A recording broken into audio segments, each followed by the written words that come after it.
Hello and welcome everyone. This is Humans of Pharma platform by Pharma State Academy, which is focusing on different pharma stories based on pharma career, one's pharma journey, current affairs, and book discussion.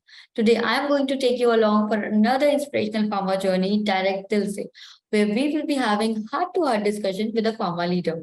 So, pharma professionals, students, and everyone hearing me out, it is my honor to introduce a man who wears multiple hats with ease, Mr. Salil Kallianpur. He is a seasoned health tech investor, digital brand coach, pharma industry observer, and professor with extensive experience in the pharma industry. Sir is a marketing, strategy, digital, and business transformation advisor and mentor to companies both locally and globally. And his expertise lies in navigating the changing landscape of the pharma industry.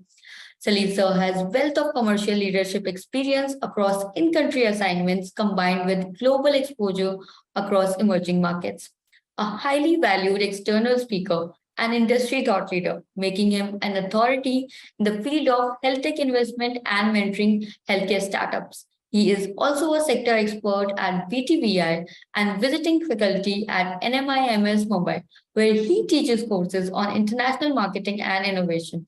Salil's passion for helping businesses succeed is evident through his work as a founder and MD of Arcs Knowledge Consulting Private Limited. He's a true champion of transformation journey and his vast experience in the pharma industry, combined with his passion for mentoring startups, make him a valuable asset to the health tech industry. I heartily welcome Salil sir on behalf of Pharma State Academy team and Humans of Pharma platform.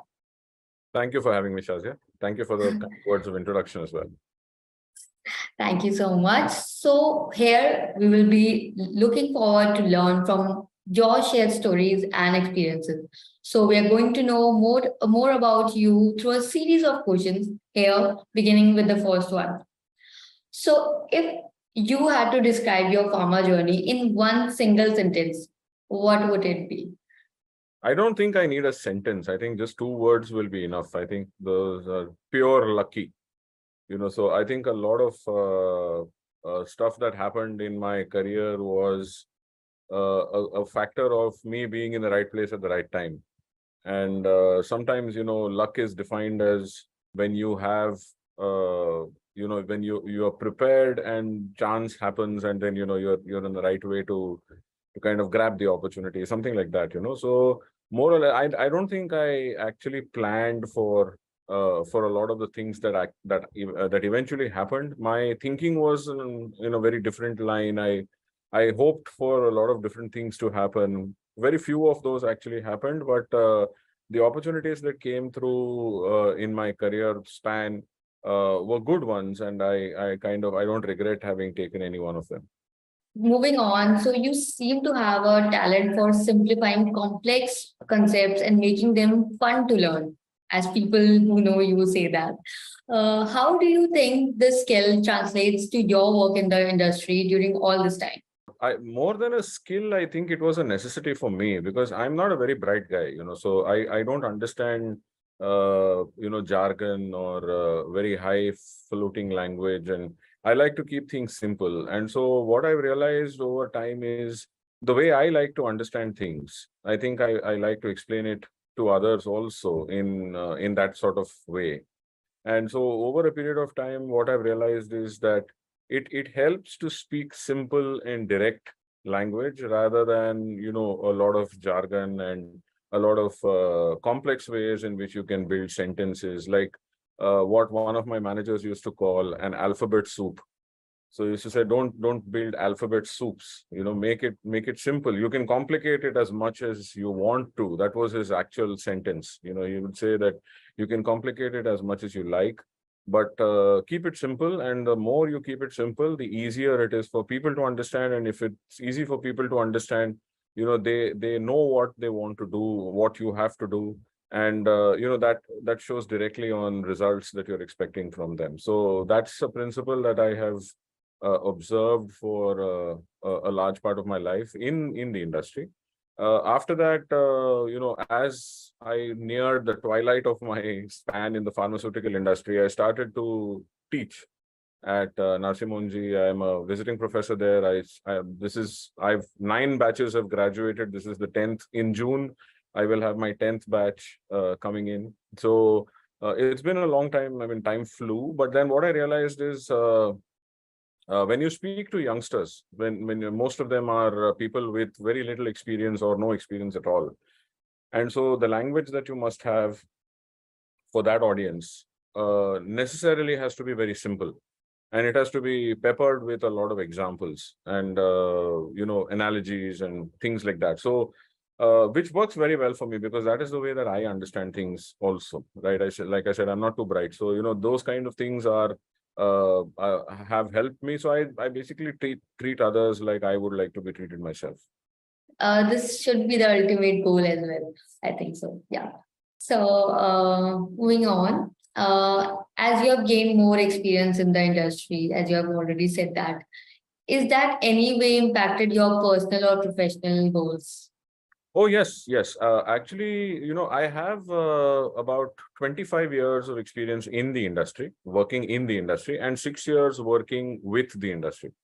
So a little over 31 years now. I started my career in 92, uh, and then spent some time in sales, marketing, did an MBA in between, and then continued down, went into general management, and then eventually I got bored of the industry, and I thought I would be able to uh, contribute a little bit from outside it. And so that's what I've been doing for the last 6 years. So my personal goals were quite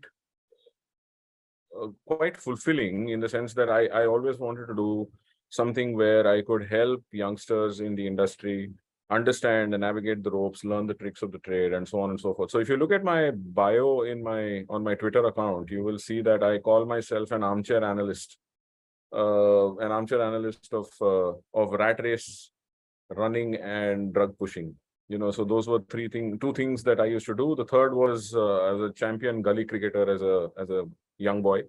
And so playing cricket was a big hobby. I played competitive cricket also. And so today I'm an armchair analyst of cricket, of rat race running, and of drug pushing. So that's as far as the personal goals are concerned. Professionally, I think it helped a lot in kind of doing well in whatever role one took up. And so as I gained experience, I could understand and bring in perspectives. I understood different ways in which different tasks had to be approached. I always thought about working on the principle of first principles. The first principles basically means go down to the root cause as much as possible. Try and understand what are those fundamental principles on which every phenomenon happens. And so if it was sales, if it was marketing, if it was any of these things, it was more about customer connect. The first principles of sales are what do you do in sales? Sales is all about human relationships, right? It's not about how you move your product or how you push your product or anything like that. It is about how you build relationship with doctors or with other people who you think are customers. That's not very different in marketing, right? And so what I learned to do in selling also helped me to do my marketing assignment very well. I also realized that general management is a game of networking. General management is not a game of merit. It's not a game of skill. The fact that you reach a level in general management means that you have that skill, that you have that merit. Right? After that, it just becomes hygiene. After that, who you know and who vouches for you is more important than anything else. And so, it's all about relationships. So what I learned in 30 years ago stands true even today. So I think that way, if you keep life simple and if you stay with first principles, try to understand what are those defining factors of everything that you do in your life, in your job, you will start to see common trends everywhere. And you don't have to necessarily keep your professional life different from your personal. You can pick up lessons and learnings from everywhere. My kids teach me a lot. My wife teaches me a lot. I pick up those principles from what I learn at home, and I apply them with my client meetings or things like that. So personal, professional go along in hand, and I think as long as you are able to keep your eye on the goal, on what you're actually doing, and enjoy what you're doing, I think life is full of fun. Simple yet a great word, Salil sir. So you already have said the support system about the support system, but still, again, a question related to that. If you were to roll the credits for the movie of your life, which family member, friend, colleague even would receive top billing for their unwavering support and guidance to you through all this time? Well, I think you know, unwavering support is everyone in my family, my wife, my kids. My kids were too young to actually know when I had left the industry. You know, they were still in school. Now they're grown up a little more. It's been 6 years since I left, so now they understand it very differently than they did at that time. But I think my parents, my wife have been unstinting support. But you know, the if you look at different stages of my career or my life, I think different people have come in and helped me quite a lot to change. I don't know if they know it, if they realize it, but then they've had a lot of impact on me. So when I was just joining the industry, you know, one of the guys who the person who recruited me, he's still, I consider him as a mentor. Right. So he was instrumental in helping me to understand what the first principles were. You know, I learned these things from him, and he was instrumental in. So for a long period of time, you know, I was heavily impacted by him and his philosophy and all of that. Later on, when I moved into multinational companies and I moved into marketing, I met a couple of other people who were educated overseas, who had worked overseas, and then they had come to India for small stints. And you know, it gave me my first exposure to people who had exposed themselves to other cultures. And the way that they looked at the business, they looked at how learning was, and you know, the importance of reading and the importance of knowing things beyond just regular pharma stuff. You know, so I got introduced into the world of economics. I got introduced into the world of numbers, trends, analysis, analytics, those kind of things, which were no one teaches you all this in a training program or in college. You know, and so uh, the world of politics, for example, you know, and so identifying trends from across different industries was something that I learned from these guys. And then later on, you know, managers, as I went into general management, then my boss at that point of time, he was a huge inspiration. And I can very comfortably say that, you know, if you're fortunate enough to spend like a day with him, a full day with him, he's too busy for all those kind of things, you know. But if you were fortunate to spend one day with him, it would be worth 2 years of B school. You know, so he was a man like that. And so I was very fortunate to have worked with those kind of people. And then once I came out of the industry, and then I started to work from the outside, you know, there were people who had to keep me sane, who just stepped in. You know, we didn't know each other before, or we just knew each other. We didn't have much of a friendship or something like that, but they just banded, you know, everybody came together. We started to form groups and collaborations and started to work together, one project at a time. And you know, that helped me to keep sane. That got me through 3 years of the pandemic, where business was down. It helped me to stand back on my feet, helped me to continue contributing, helped me to keep my focus and all of that. So different people at different stages of time have been very instrumental in shaping me up. And whatever the mess that I am, I'm a little less messier because of them. Obviously, acknowledging the support and guidance is always important. So that's the nice thing, right? Okay. So this is some personal stuff. Now moving on with some professional things. With your extensive experience in the industry, what are some of the biggest changes you have seen over the years, and how have they impacted the way business is done today? Well, one of my pet peeves is that, you know, nothing much has actually changed in pharma.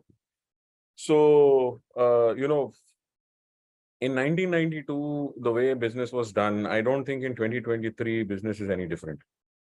Now, there are new little bit of trends here and there and all that, but I think more or less our business model has stayed the same. I think more or less our our go-to-market approach has been more or less the same, and so on. So those, there is an adage that says that the more things change, the more they stay the same. So that's essentially how it is. So as you bring in lots of small changes.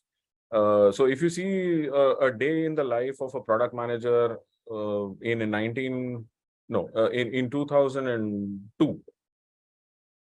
Yeah, 1999 actually, when I joined marketing in 1999.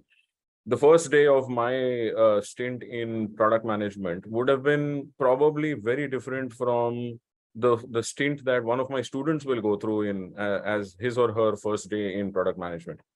So there are a lot of low level, small level changes which bring in a feeling of that we've changed quite a bit. Why are you saying that everything is the same and all of that? So tactically we do a lot of different things, but eventually the outcomes are the same. Right. So what are we eventually doing? We are still content creators. We are still input managers. We are still managing. We think our customers are still doctors. We still think that there's nothing beyond this whole sphere of influence and all. And from that perspective, the ability to keep up with even our own industry across borders is something which is a bit tough for us, right? So while things have definitely changed at some level, I think more or less at a macro level, you could consider that things haven't changed much.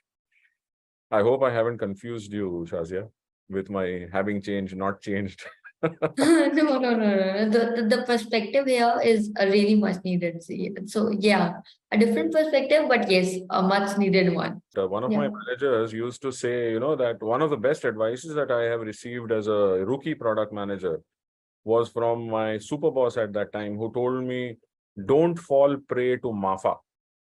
And MAFA he described as mistaking activity for achievement. And so what we do as marketers is do a series of activities in a day. So I always used to tell my marketing team as well that if you go back home and you put your head to the pillow at the end of the day, right? It's been a long, tiring day and you just want to go to sleep. But when you put your head to the pillow and you ask yourself, what did you do today? At that point of time, I think one is most vulnerable because you are being honest to yourself, because it's only you and your own conscience. No one else is there. You're not talking to anybody. You're not loud. You don't have to put on that facade that you've got on your face the whole day. You're honest to yourself. And at that point of time, if you can honestly tell yourself that what I did today is going to make a difference to a few people in the world, nothing can give you more satisfaction than that. And many occasions I found myself wanting, because what we do is we do a series of activities which probably will not have much impact outside the company. Because we are within the organization, there are a lot of requirements within the company that require you to do so many different things, which actually have almost a zero impact on as far as customer relationships are concerned or market facing processes are concerned. They don't have any impact at all. And that is the most frustrating part of the journey. And I think, that is what my super boss was warning me about, when he said that it took me 20 years to understand it. But then, like I said, I'm not too much of a bright guy. But then what he was actually telling me is, don't think that all the activity that you did in a day makes you very productive. Always look at everything from the objective, from the window of the objective. What did you achieve? What was the outcome of all of that? So you may have answered a 50 emails, you must have sat in 7 meetings, you might have gone and met 20 distributors, you must have done so many different things, but what is the outcome of that? If you've actually made sure that 10 people live healthy lives because you did something that day, that is what you should be, that is what will drive you. Otherwise, everything else is activity. So moving on, you have a wide range of experience in various countries and industries. How do you think this has shaped your leadership style, and how do you adapt to different cultural environments? So I don't think, the impact is only on the way that I worked in the industry, but it shaped me as a person. And when you work with people who have different values, who speak different languages, who have different beliefs and understandings, who have different philosophies in life, who look at life in a very different way than you do, that kind of makes you think about the interconnection or the interconnectedness between so many different subjects, which one is never trained on. And so, for example, how a consumer behaves in Turkey versus how a consumer behaves in India, versus how a consumer behaves in Canada, versus how a consumer behaves in Finland, versus how one in Korea or in Australia. All of these are different. Yeah. And why? Because a Korean has a different belief system, value system, upbringing, thinking, culture, all of that is what informs him and how he thinks about a medicine, how he thinks about the market, how he thinks about price points, how he thinks about honoring a doctor's prescription, and so on and so forth. All of that has a huge impact to play. So what I noticed is things that are, quite a phenomenon in India. For example, substitution of medicines. Substitution of medicines are done rampantly in India, right? There's no law against it. It's a legal activity. So I can get a prescription of a particular brand name of medicine, and I can go to the chemist and negotiate for a cheaper generic, right? Because there are so many options available to me now. Is that good? Of course, it is good. Right? As long as we can guarantee the quality, and if we can guarantee that the outcomes on health will not be different whether he takes a brand name medicine or a generic, more power to the consumer. That's great. Yeah. But if you go to a developed country like or a developing country, another developing country like Brazil, in Brazil, the doctor can, on his prescription, there is a sentence which says do not substitute in Portuguese, of course, and the doctor can tick that. And if he ticks that and the pharmacist substitutes that medicine, it becomes illegal. Right? Now, see the difference. It's the same way. The business model is the same. The doctor prescribes, the patient goes to the pharmacy and buys the medicine. In India, we think that it's a natural phenomenon. In Brazil, that doesn't happen. In many other markets, that doesn't happen. Now, why does this happen? This has got everything to do with the way that people think and the way that people are brought up, the values that they have, their philosophies, the way that they look at life, their culture. And so that led me to create a course in, I don't think that helped me much in my leadership in the industry, because, I'm not much of a leader, and I didn't really do many roles where I was leading teams of people. When you're in a region, you're mostly an individual contributor. And, so that was not so much of an opportunity, but I think I took a lot of lessons from there, and I formed a course which I currently teach in Narsimonji. It's called Country Analysis and Pharma Clusters. So this is about how health systems in different clusters, different parts of the world, were created, and why each health system is different. For example, why is the North American health system different from South America? Why is South America different from Europe? Why is Europe different from Africa? And so on and so forth. Right? And this is a confluence. In this course, I create a confluence of religion, philosophy, history, value, cultures, all of this to analyze how policies have come up. Okay, how policies, for example, Europe is a region which is full of revolutions, which has got a lot of revolutions in its history.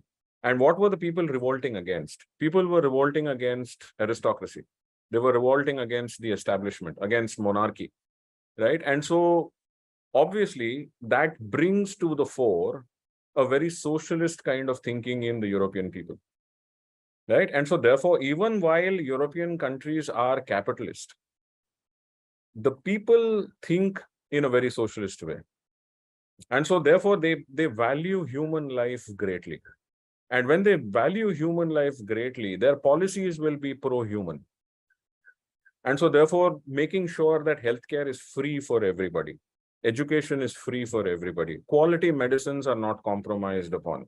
Okay, these are things that don't have to be enforced over there.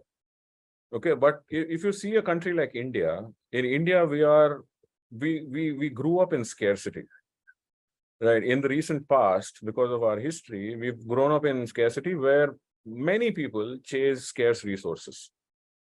And so therefore you see the kind that reflects in your policies as well, right? I can very well cut corners. What will I give more importance to? Price. Something that is cheap will sell more in India than something that is higher quality and having a higher price. Right now, this has got everything to do with your past, with your culture, with your with the history, with the way that your values develop. Now, this is what I learned when I spent a few years overseas, and I thought that this would be very nice for youngsters to learn. I don't think I see much value in it because they don't really understand this when they are going through the course, because they're doing a pharma MBA, and in their head they must be thinking, why is this mad guy coming and talking about religion and philosophy and history and all that? But then when some of my students who have passed out 5 years ago, 6 years ago, they write back to me. They send me WhatsApp messages saying that boss, you had taught me this course, and this is where you had given me the understanding that everything is interconnected, and now I see this happening. That is the time that the fruit of my labor is realized. Okay, so Salil sir, what have been some of the highlights and lowlights of your experience in the industry?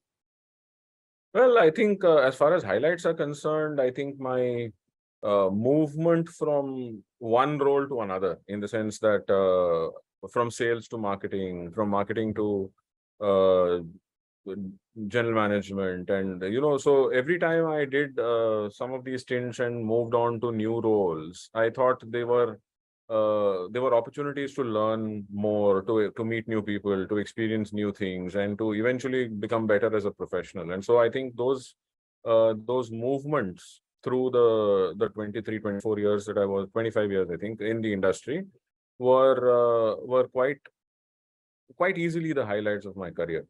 So I have had this major distinction of never having won a single award or medal in my entire career. I've never won any awards in my whole career. So I don't think any of them are those are highlights. So I've never won Best Marketeer award at the OPPI, yet I sit on the jury of OPPI. I never got admission into NMIMS for MBA, yet I'm a professor in NMIMS. I've been teaching there for 10 years.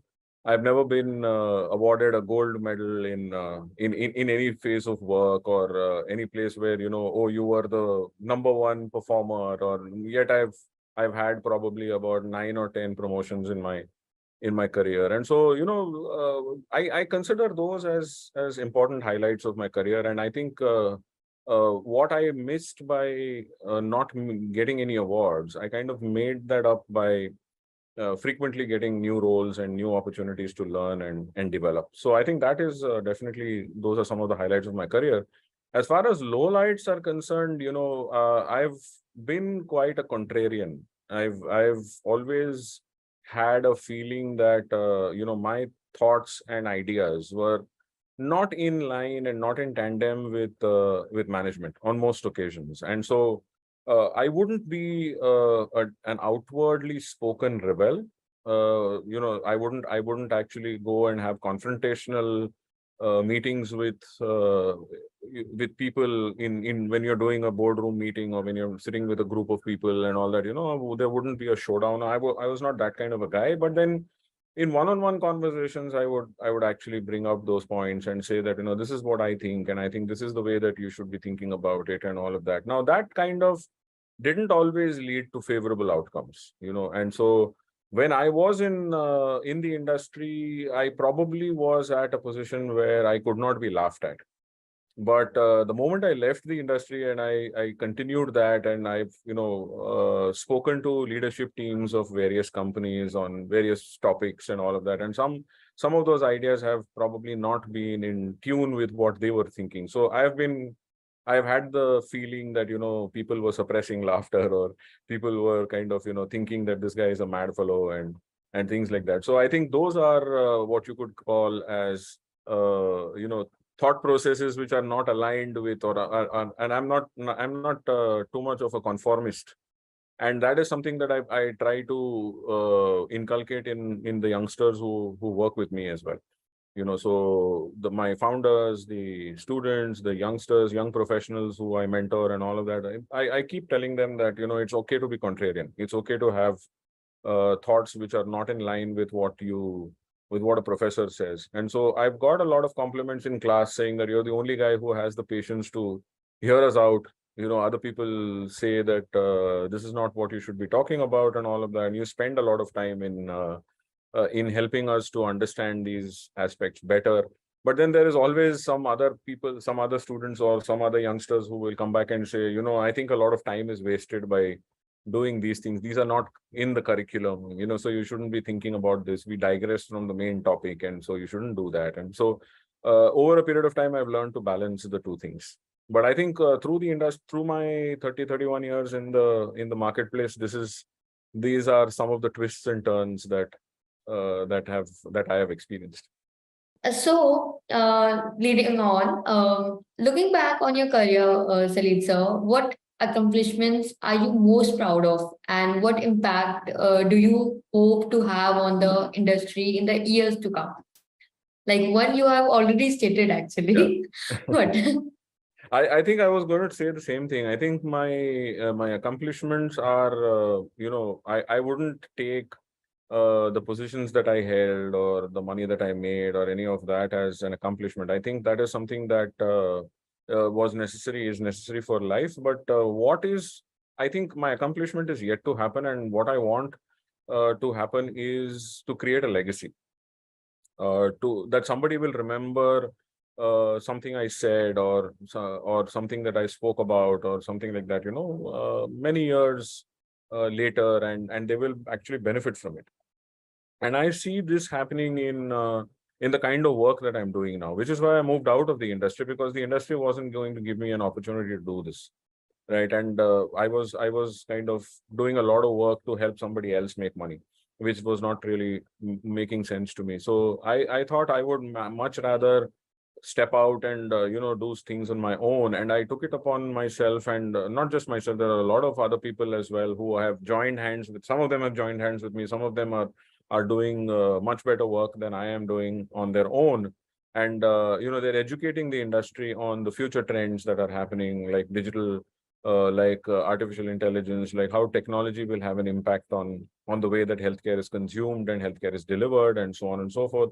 And I think that futuristic thinking, someone has to call it, because otherwise, people in the industry are too occupied with the present to actually think about the future. And so it's always good for people some observers in the industry to keep telling them that, this is something that's going to change, and there's, you better think about your strategy, and so on and so forth. And so I attempt to do that. I don't know how successfully, but when people come back and say that, oh, I remember you saying this and now I'm seeing it happen. You had said many years ago that, there may be a time when pharma will have to promote without reps.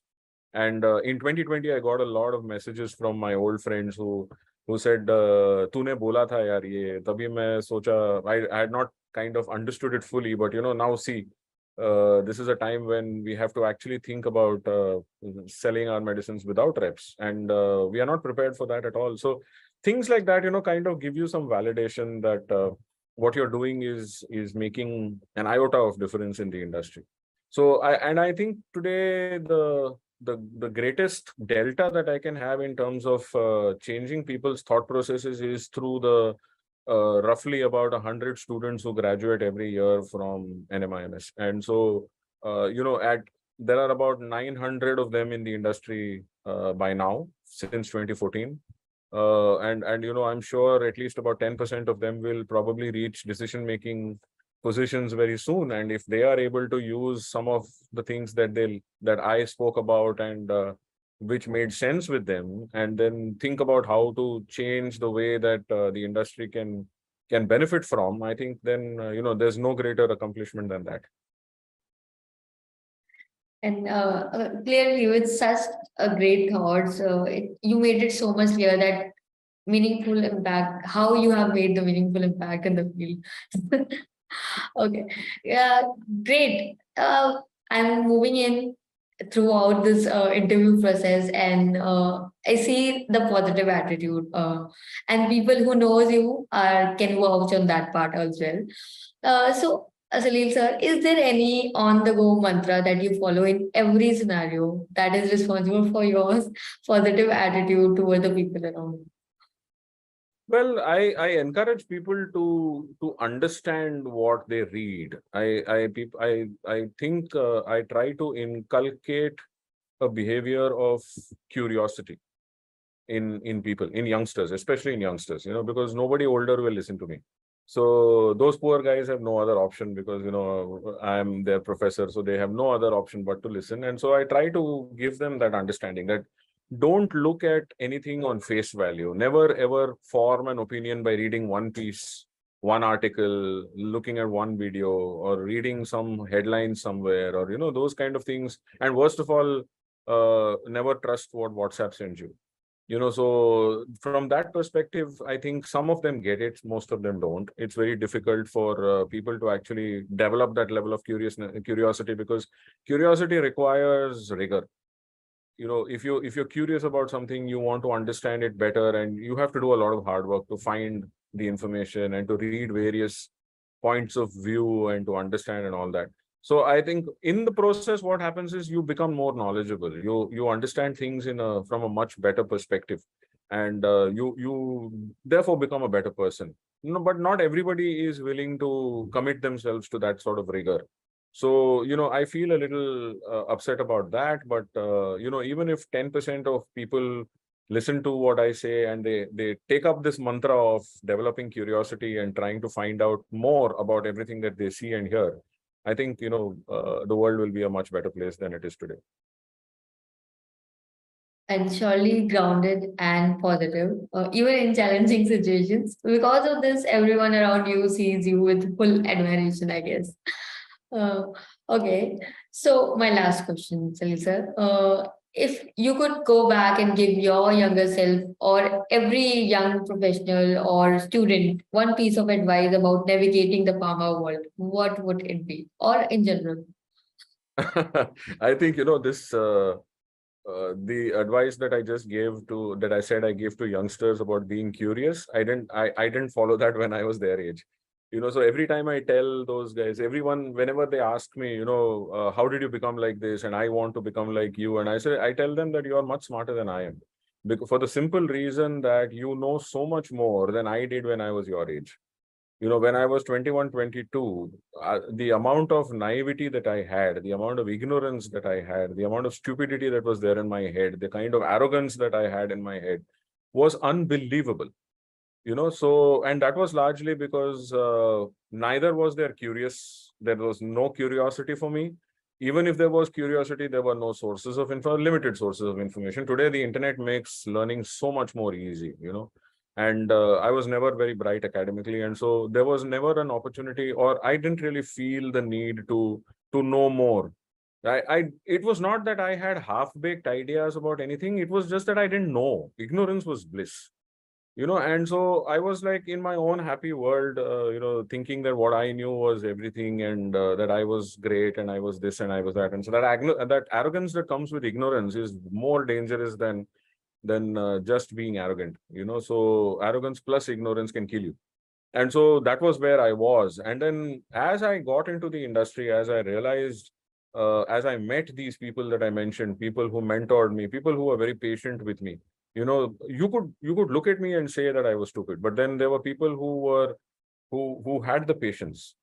For some reason they believed in me, and they felt that if we talk sense to this guy, he'll probably become a better person. And that is what I think I'm going to tell my younger self. And every student that I talk to, every one of those youngsters, the founders, the young professionals in the industry, people who come to me for coaching and mentoring, people who I work with because I've got money invested in their companies, people who are my students, all these youngsters, that is exactly what I see in them is my younger self. And then I look at them and I say, my God, these guys are so much more smarter than I was at their age. And so when they become 51, 52 like me, imagine how smart they will be. And it's just that, you need to give them those guardrails that they can use for the rest of their lives. And I'm sure that they will become much, much more successful professionals than I ever could have been. I have no doubt that your advice would be practical and inspiring to all of them. And with that, we have come to an end. And I wanted to thank you, Salil sir, for your presence and taking time out of your busy schedule. Thank you so much. This is a treat to every pharma student, professional, and anyone is required to have a change and more than motivation in their career and who are there to start their career, as you have already stated. Thank you for being here so much. Thank you so much. And everyone who is watching, I hope you enjoyed this episode. Reach out if you have any suggestions for future episodes by connecting with us on LinkedIn or other social media channels at Humans of Pharma or by email us at humansofpharma@pharmastate.com. Bye and thank you so much. Thank you, Sajan.